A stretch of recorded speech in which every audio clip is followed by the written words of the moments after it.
राधे राधे सभी को। कैसे हो सब लोग।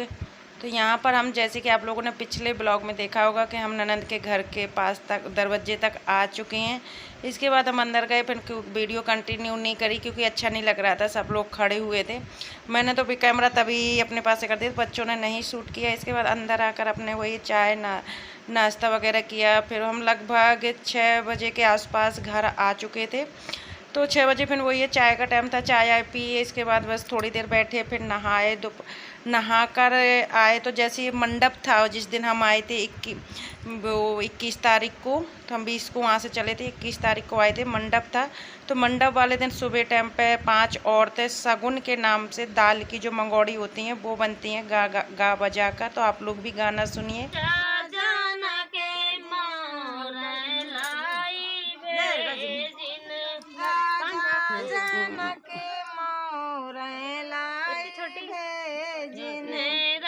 जल्दी सूख जाएंगे ना।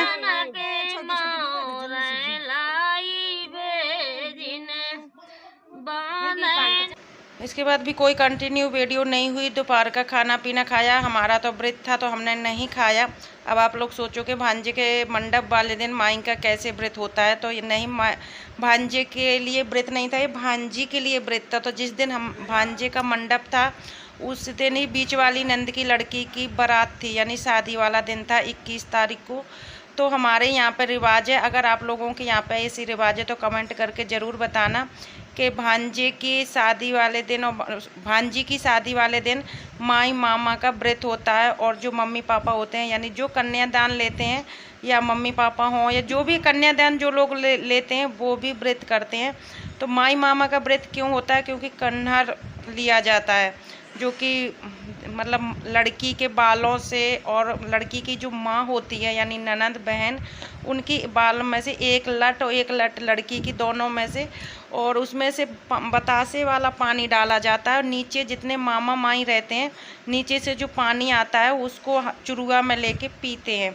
तो यूँ कि उसको कहते हैं कन्नड़। तो वो एक शगुन और बहुत रीति रिवाज से किया जाता है, तो इसलिए मामा माई को व्रत करना पड़ता है। तो 21 तारीख को हम आए थे, यहाँ पे मंडप की तैयारी चल रही है जो कि शाम के टाइम पे। तो भांजे का मंडप है जो कि हमने एंजॉय नहीं किया, और आज ही के दिन इसकी लगुन भी आनी है, तो लगुन भी हमने एंजॉय नहीं करी। हम यहाँ से थोड़ी देर में निकलने वाले हैं बीच वाली ननद के यहाँ पे। वहाँ पे हम शादी हुई है लड़की की, तो वहाँ पे जाना ज़रूरी है। और भांजी की शादी है 23 तारीख की, तो यहाँ पे शादी ही एंजॉय करेंगे। लगन और मंडप वगैरह ये हमने एंजॉय नहीं किया। और इसके बाद फिर हम बस चलते हैं। तो यहाँ से कुछ किलोमीटर दूर है, ऐसा नहीं है पास ही पास है, काफ़ी थोड़ा है, ऐसे 10-12 किलोमीटर के अंतर है दोनों ननंद के बीच में, मतलब रहती हैं जो। और सच इसलिए फिर हमने यहाँ से बाइक ली, गाड़ी मोटरसाइकिल, और चले गए थे हम कहाँ, बीच वाली ननंद के यहाँ पे।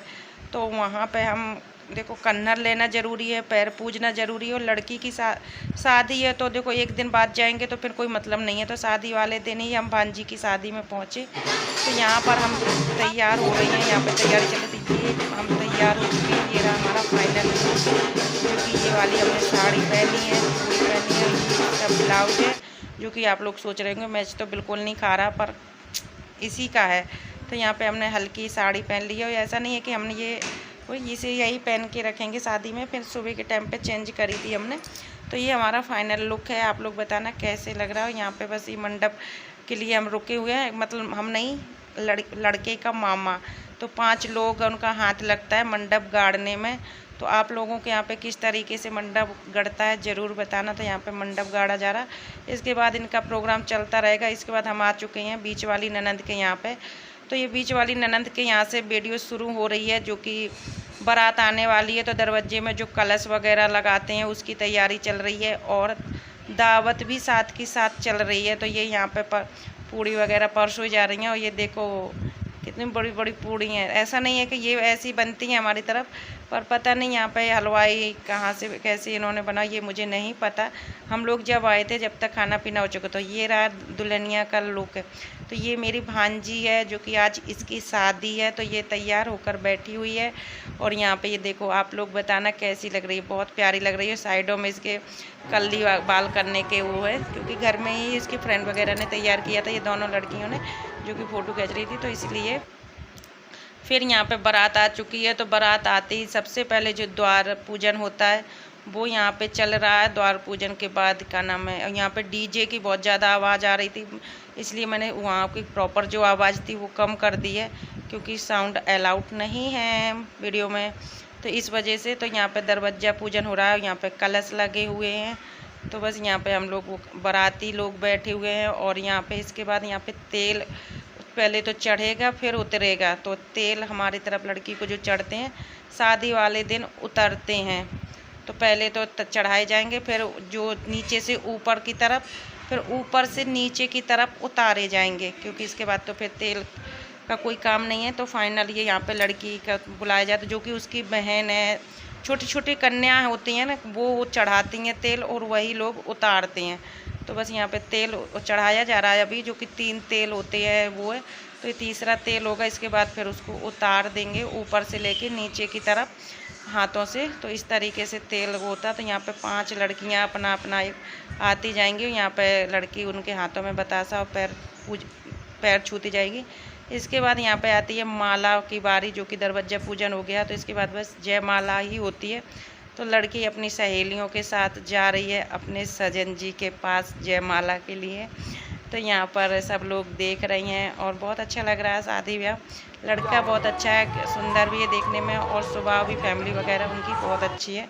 जितना मैंने उनको देखा है, जाना है, उतना ही बता रही हूँ। तो बहुत अच्छी फैमिली है। और लड़का जोड़ी दोनों की बहुत अच्छी है। आप लोग बताना देखकर कैसी लग रही है। मेरी भांजी और भांजे दामाद हैं। तो फाइनल मतलब सास बनने का सुख एक साथ प्राप्त हुआ है।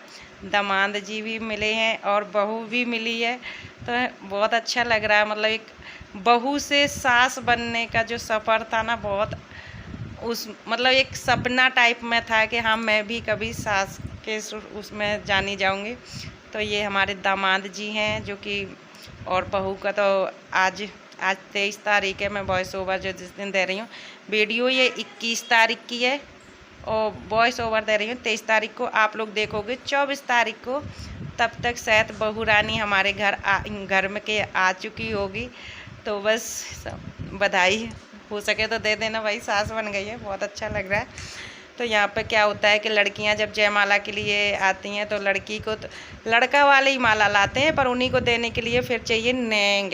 तो यहाँ पे उनके ससुर जी, यानी मेरी भांजी है, उनके ससुर जी आए हुए थे, जो नेंग देना था लड़कियों को दे दिए पैसे। इसके बाद उन्होंने बस अपने जीजा जी को माला सौंप दी है।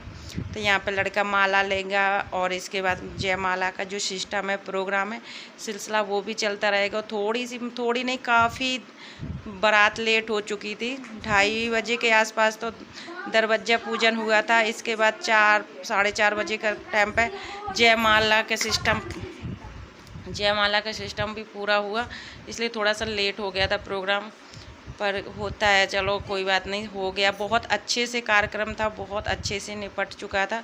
तो बस यही जयमाला का सिस्टम चलेगा, एक दूसरे को माला पहनाएंगे, फिर सब लोग उधर लड़के वाले की तरफ से, इसके बाद लड़की वाले की तरफ से वही जो सिलसिला चलता रहता है आशीर्वाद देने का, वो घंटा 1.5 घंटा चलता है। इसके बाद फ़ोटो शूट वगैरह होती हैं। इसके बाद फिर प्रोग्राम क्या होते हैं कि हमारी तरफ चढ़ता है, जो कि ससुर जी जो भी सामान लाते हैं, साड़ी, गहने, कपड़े, वो दुल्हन मंडप में आती है।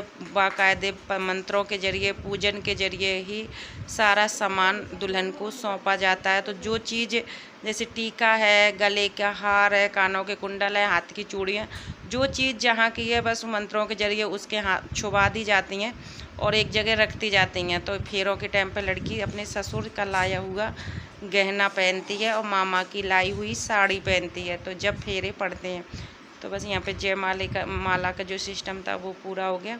और आप लोग बताना जोड़ी कैसी लग रही है। यहाँ पे हम लोग गए हैं आशीर्वाद देने और बच्चे गए नहीं थे इसमें दोनों, और एक बगल लड़की को मोबाइल पकड़ाया था तो उसने सिर्फ फ़ोटो खींची थी, वीडियो नहीं बनाई, तो हमने फ़ोटो ही शेयर कर दी आप लोगों के साथ। इसके बाद यहाँ पे चढ़ावा जो होता है, चढ़ाई जो ससुर जी उसका सामान लाए थे वो कंप्लीट हो रहा है। तो यहाँ पे सारा चीज़ें हैं जो कि गहना सोना चांदी है वो, और इसके बाद साड़ी कपड़ा लहंगा जो भी सामान लाते हैं वो मंत्रों के जरिए ही चावल के छिड़क के ही सब चीज़ और दे दी जाती हैं। तो और इसके बाद क्या होता है कि चूड़ी पहनने के बाद बारी आती है।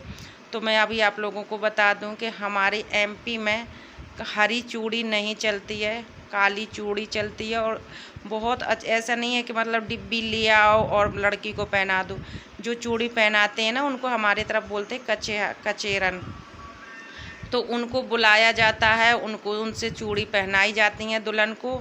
और ये इसका नेंग बाकायदा ससुराल वालों से उनको मिलता है, यानी कि लड़का वालों की तरफ से इनको नेंग भी मिलता है। तो यहाँ पे जो उनके ससुर साहब सोने की चूड़ी लाए थे वो पहना दी, और काली चूड़ी ही पहनते हैं। तो ये देखो कितनी सुंदर हाथ लगते हैं।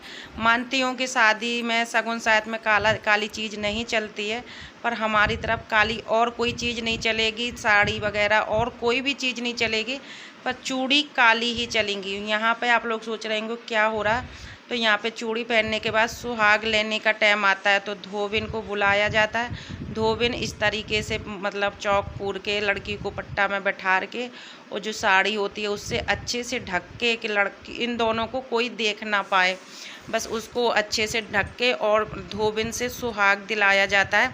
यहाँ पर मैं बैठी हूँ क्योंकि लड़की को कोई ना कोई लेकर आते हैं सर में पल्लू रख के, तो इस तरीके से तो फिर मैं लेकर आई हुई थी तो मैं बैठी हुई हूँ।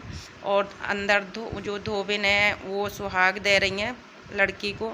तो ये भी एक रस्म होती है और ये ज़रूरी होती है। इसके बाद आता है कन्नर लेने का टाइम। तो बस हम लोग नहा लिए और यहाँ पे पंडित जी महाराज के पैरों में रंग लग रहा है। तो एमपी की ये पहचान है कि मामा माई के पैरों में रंग ज़रूर लगेगा। तो यहाँ पे कन्नर क्या होता है, जैसे कि मैंने बताया कि मतलब लड़की की माँ जो बहन होती है उसके एक बालों में से सर में से बाल एक लट लिया जाएगा, एक लड़की का लट लिया जाएगा, दोनों को मिला के पानी जाएगा जो कि मामा माई पीते हैं। इसके लिए व्रत भी करना पड़ता है। तो मामा माई का साथ जो होता है ना बहुत घाटे का सौदा होता है कि भाई खर्चा भी होता है और उसको शादी वाले दिन की दावत भी नहीं मिलती है खाने के लिए। और ये पूरा चढ़ावा है तो जो लड़की ने पहन रखा है इसके